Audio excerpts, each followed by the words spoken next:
Halo Mas Bro, kita lanjut dengan teknik berikutnya dari kitab Vigyan Bhairava Tantra. Berikut ini tekniknya.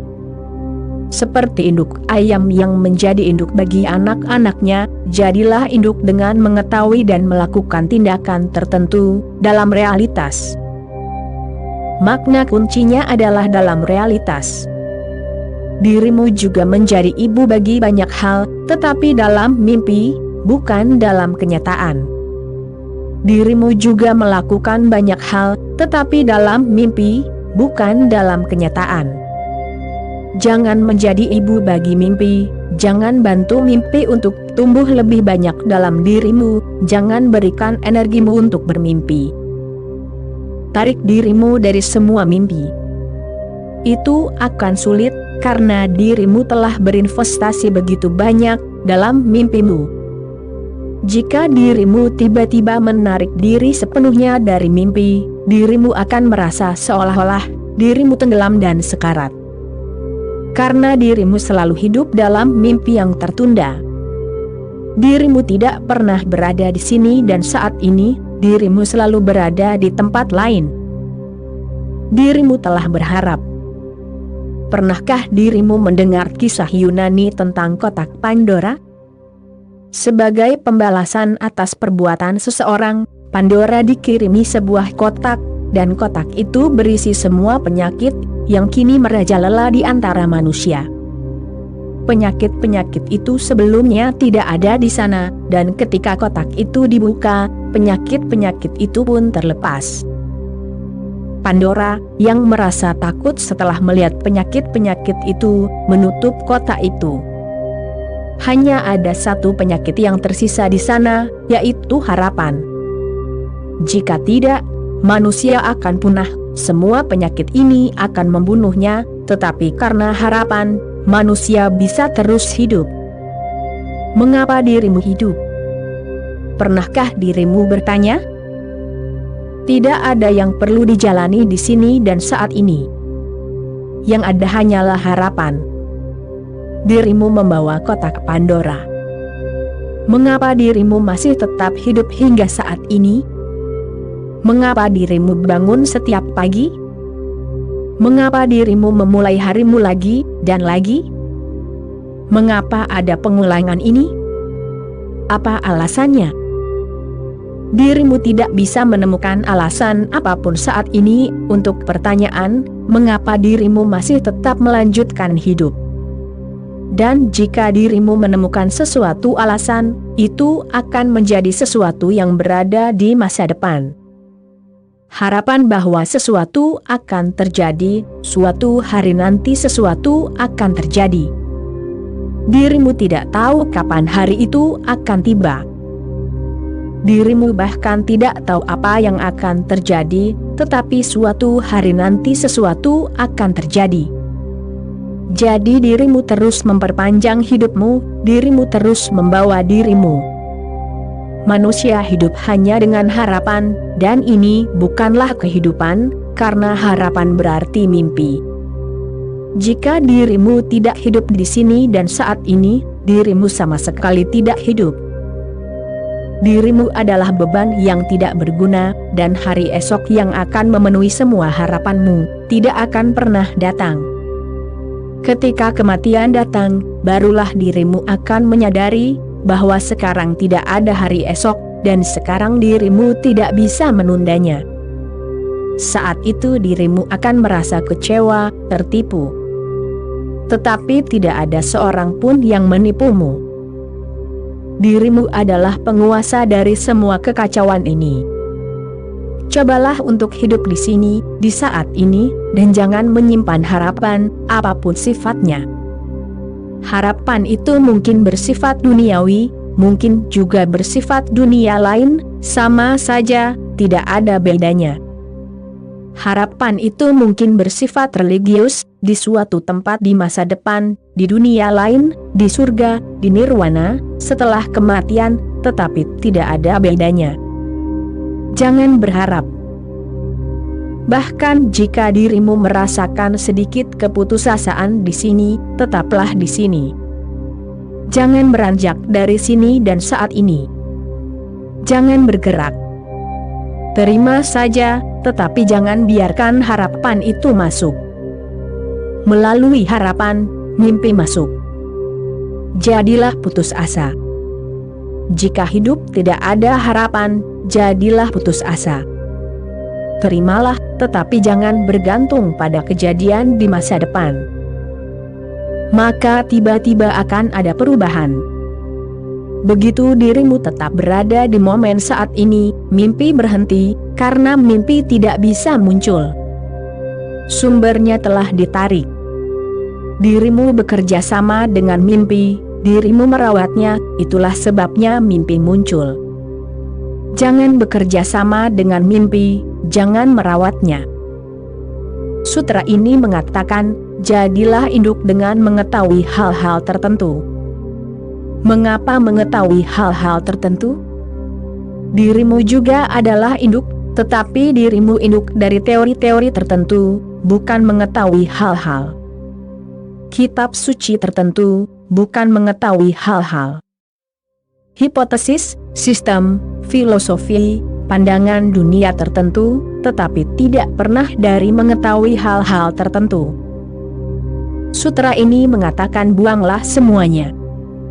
Kitab suci, berbagai teori, semuanya tidak berguna. Milikilah pengalamanmu sendiri yang nyata, mengetahuinya secara langsung, dan menjadi induk dari semuanya itu. Betapapun remehnya, mengetahui secara nyata adalah sesuatu. Dirimu bisa mendasarkan hidupmu padanya. Apapun itu, selalu pikirkan tentang mengetahui hal-hal yang nyata dan khusus, berdasarkan pengalamanmu sendiri. Apakah dirimu sudah tahu sesuatu? Dirimu tahu banyak hal, tetapi semuanya adalah pinjaman. Seseorang telah mengatakannya, seseorang telah memberikannya kepadamu. Guru, orang tua, masyarakat, mereka telah mengondisikan pikiranmu. Dirimu tahu tentang Tuhan, dirimu tahu tentang cinta, dirimu tahu tentang meditasi. Dirimu tidak benar-benar tahu apapun. Dirimu belum merasakan apapun, ini semua adalah pinjaman. Orang lain yang telah merasakannya, rasa itu bukan milikmu sendiri. Orang lain yang telah melihatnya, tetapi dirimu memiliki mata dan dirimu belum menggunakannya. Orang lain telah mengalami, seorang Buddha telah mengalami, seorang Yesus telah mengalami, tapi dirimu terus saja meminjam pengetahuan mereka. Itu semua palsu. Bagi dirimu, itu tidak ada gunanya. Itu lebih berbahaya daripada ketidaktahuan, karena ketidaktahuan adalah milikmu sedangkan pengetahuan itu dipinjam. Lebih baik menjadi orang yang tidak tahu, setidaknya ketidaktahuan itu milikmu. Ketidaktahuan itu asli, nyata, tulus, dan jujur. Jangan teruskan dengan pengetahuan yang dipinjam. Kalau tidak, dirimu akan lupa bahwa dirimu tidak tahu, dan dirimu akan tetap tidak tahu. Sutra ini mengatakan, ibu dari mengetahui hal-hal tertentu. Selalu berusaha untuk mengetahui sesuatu dengan cara yang segar, langsung, dan segera. Jangan percaya pada siapapun. Kepercayaanmu akan menyesatkanmu. Percayalah pada diri sendiri, dan jika dirimu tidak bisa mempercayai diri sendiri, bagaimana dirimu bisa mempercayai orang lain? Sariputta datang kepada Buddha, dan Buddha berkata, "Aku telah percaya kepadamu. Aku telah datang. Bantu aku untuk membangun keyakinan kepadamu." Buddha konon pernah berkata, "Jika kamu tidak percaya pada dirimu sendiri, bagaimana mungkin kamu bisa percaya padaku? Jadi lupakan saja aku. Pertama-tama, percayalah pada dirimu sendiri. Baru setelah itu, kamu bisa percaya pada orang lain." Jadi ingatlah ini, dirimu tidak bisa mempercayai siapapun, jika dirimu bahkan tidak bisa mempercayai dirimu sendiri. Kepercayaan pertama selalu ada di dalam diri. Hanya dengan begitu, kepercayaan bisa mengalir. Hanya dengan begitu, kepercayaan bisa meluap, bisa menjangkau orang lain. Namun, bagaimana dirimu bisa percaya jika dirimu tidak tahu apapun? Bagaimana dirimu bisa percaya pada diri sendiri jika dirimu tidak memiliki pengalaman? Cobalah untuk percaya pada diri sendiri. Jangan berpikir bahwa pengalaman melihat melalui mata orang lain hanya terjadi pada hal yang mutlak. Pengalaman biasa juga begitu. Namun, biarkan pengalaman itu menjadi milikmu sendiri. Pengalaman itu akan membantumu untuk tumbuh, membuatmu dewasa, dan membuatmu matang. Ini sungguh aneh, dirimu melihat dengan mata orang lain, dirimu menjalani hidup dengan kehidupan orang lain. Dirimu menyebut bunga mawar itu indah. Sungguh, apakah itu perasaanmu, atau sekadar ajaran yang disebarkan di sekitarmu, bahwa bunga mawar itu indah? Apakah itu pengetahuanmu? Apakah dirimu sudah mengetahuinya? Dirimu mengatakan bahwa cahaya bulan itu indah. Apakah itu pengetahuanmu, atau hanya penyair yang menyanyikannya, dan dirimu mengulanginya? Jika dirimu seperti burung beo, dirimu tidak bisa menjalani hidupmu dengan autentik. Setiap kali dirimu menegaskan sesuatu, dan setiap kali dirimu mengatakan sesuatu, pertama-tama periksalah dalam dirimu, apakah itu pengetahuan dan pengalamanmu. Buanglah semua yang bukan milikmu, karena itu tidak ada gunanya, dan hargai serta rawatlah semua yang menjadi milikmu, karena hanya dengan begitu dirimu akan tumbuh.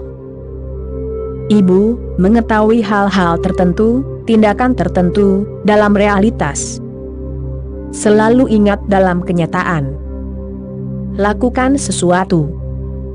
Pernahkah dirimu melakukan sesuatu, atau dirimu hanya mengikuti orang lain, hanya mengikuti perintah? Cintai istrimu, apakah dirimu benar-benar mencintainya? Atau apakah dirimu hanya melakukan tugas, karena telah dikatakan, karena telah diajarkan, cintai istrimu, atau cintai ibumu, cintai ayahmu, cintai saudaramu, jadi dirimu mencintai, dan dirimu mengikuti. Pernahkah dirimu benar-benar mencintai, saat dirimu berada di sana? Pernahkah terjadi bahwa, tidak ada ajaran yang berhasil, dan tidak ada yang lain yang diikuti? Pernahkah dirimu benar-benar mencintai? Dirimu bisa menipu diri sendiri, dirimu bisa berkata, ya tetapi cari tahu sebelum dirimu mengatakan apapun. Jika dirimu telah mencintai, dirimu akan berubah, tindakan cinta tertentu akan mengubahmu. Tetapi itu tidak mengubahmu, karena cinta dirimu palsu. Dan seluruh hidup telah menjadi palsu. Dirimu terus melakukan hal-hal yang bukan milikmu. Lakukan halmu sendiri dan jadilah ibu dari hal-hal itu. Buddha itu baik, tetapi dirimu tidak bisa mengikutinya. Yesus itu baik, indah, tetapi dirimu tidak bisa mengikutinya. Dan jika dirimu mengikutinya, dirimu akan menjadi jelek. Dirimu akan menjadi tiruan. Dirimu akan palsu, dan dirimu tidak akan diterima oleh keberadaan. Tidak ada yang palsu yang diterima. Cintai seorang Buddha, cintai seorang Yesus, tetapi jangan menjadi tiruan mereka. Jangan meniru. Selalu biarkan dirimu sendiri, bergerak dengan caranya sendiri. Dirimu akan menjadi seperti Buddha suatu hari nanti, tetapi jalannya pada dasarnya adalah milikmu sendiri. Suatu hari nanti dirimu akan menjadi Yesus, tetapi dirimu akan menempuh rute yang berbeda. Dirimu akan mengalami hal-hal yang berbeda. Satu hal yang pasti, apapun rutenya dan apapun pengalamannya, itu harus asli, nyata, dan milikmu sendiri. maka dirimu akan mencapainya suatu hari nanti. Melalui kepalsuan, dirimu tidak bisa mencapai kebenaran, kepalsuan akan mengarah pada lebih banyak kepalsuan. Lakukan sesuatu, ingatlah dengan baik, bahwa dirimu sendiri yang melakukannya, tanpa mengikuti siapapun. Maka tindakan yang sangat kecil sekalipun, hanya sebuah senyuman, bisa menjadi sumber satori, sumber samadhi, kesadaran kosmis. Dirimu kembali ke rumah, dan tersenyum kepada anak-anakmu. Senyum itu palsu, dirimu berpura-pura. Dirimu tersenyum karena senyum diharapkan. Itu adalah senyum yang dibuat-buat. Tidak ada yang tersenyum dalam dirimu selain bibir. Bibir dimanipulasi, senyum itu mekanis. Dan dirimu bisa menjadi begitu terbiasa dengan hal ini, sehingga dirimu mungkin benar-benar lupa bagaimana cara tersenyum. Dirimu mungkin tertawa, tetapi tawa itu mungkin tidak berasal dari pusatmu. Selalu ingat, apapun yang dirimu lakukan, amati apakah pusatmu terlibat di dalamnya atau tidak. Karena jika tidak terlibat, lebih baik tidak melakukan apapun. Jangan lakukan itu. Tidak seorang pun memaksamu untuk melakukan apapun. Jangan lakukan itu. Simpan energimu untuk saat ketika sesuatu yang nyata terjadi pada dirimu. Lalu lakukanlah. Jangan tersenyum, simpan energinya. Senyum akan datang, lalu itu akan mengubahmu sepenuhnya. Lalu itu akan menjadi total. Lalu setiap sel tubuhmu akan tersenyum. Lalu itu akan menjadi ledakan, tidak ada yang dipalsukan. Dan anak-anak tahu, dirimu tidak bisa menipu mereka. Saat dirimu bisa menipu mereka, mereka bukan anak-anak lagi. Mereka tahu saat senyummu palsu, mereka bisa mendeteksinya, siapapun yang nyata akan mendeteksinya. Air matamu palsu, senyummu palsu. Ini adalah tindakan kecil, tetapi dirimu terbentuk dari tindakan-tindakan kecil. Jadi jangan berpikir untuk melakukan sesuatu yang besar, maka dirimu akan melakukannya. Jika dirimu palsu dalam hal-hal kecil, dirimu akan selalu palsu. Mudah untuk berbohong dalam hal-hal besar. Jika dirimu berbohong dalam hal-hal kecil, sangat mudah untuk berbohong dalam hal-hal besar, karena hal-hal besar selalu dipamerkan. Hal-hal itu untuk dilihat orang lain, jadi dirimu bisa dengan mudah berbohong. Dirimu bisa menjadi orang suci, jika kesucian dihormati. Maka dirimu akan memamerkannya, hanya sebuah karya pameran. Dirimu bisa menjadi orang suci, karena hal itu dihormati dan memuaskan ego, tetapi semuanya akan palsu. Coba pikirkan, jika suatu masyarakat mengubah sikapnya, seperti yang telah diubah di Rusia atau di Tiongkok, orang-orang suci akan langsung menghilang, karena tidak ada rasa hormat bagi mereka. Aku ingat salah seorang biksu Buddha yang pergi ke Rusia pada masa Stalin. Ia bercerita kepada bahwa, setiap kali seseorang berjabat tangan dengannya, tiba-tiba orang itu akan mengerut dan berkata, "Tanganmu seperti tangan borjuis." Ia memiliki tangan yang sangat halus. Sebagai seorang biksu, ia tidak pernah melakukan apapun, ia adalah seorang pengemis kerajaan, jadi tidak ada pekerjaan berat. Tangannya sangat halus, indah, feminin. Di India, setiap kali seseorang menyentuh tangannya, orang itu akan berkata, "Indah sekali." Di Rusia, setiap kali seseorang menyentuh tangannya, orang itu akan mengerut, dan kutukan akan muncul di matanya, dan ia akan berkata, "Jadi, tanganmu seperti tangan borjuis, tangan seorang penindas." biksu itu kembali dan berkata, "Aku merasa sangat terkutuk di sana, sehingga aku ingin menjadi seorang buruh." Orang-orang suci menghilang dari Rusia karena sekarang tidak ada rasa hormat. Semua kesucian yang ada hanyalah pameran, itu adalah karya pamer, dilukis. Hanya orang-orang suci sejati yang bisa eksis sekarang di Rusia. Untuk orang-orang yang tidak nyata, tidak ada kemungkinan, karena dirimu harus berjuang di sana untuk menjadi orang suci, dan seluruh masyarakat akan menentangmu. Di India, cara termudah untuk bertahan hidup dan eksis adalah dengan menjadi orang suci. Semua orang menghormatimu. Dirimu bisa palsu, dan kepalsuan itu membuahkan hasil. Ingatlah ini, sejak pagi, saat dirimu membuka mata, cobalah untuk menjadi nyata dan autentik. Jangan lakukan apapun yang palsu. Teruslah mengingat hanya selama 7 hari. Jangan lakukan apapun yang palsu. Apapun yang hilang, biarkan hilang. Apapun yang hilang, hilangkan. Namun, tetaplah nyata, dan dalam 7 hari, kehidupan baru akan terasa di dalam dirimu.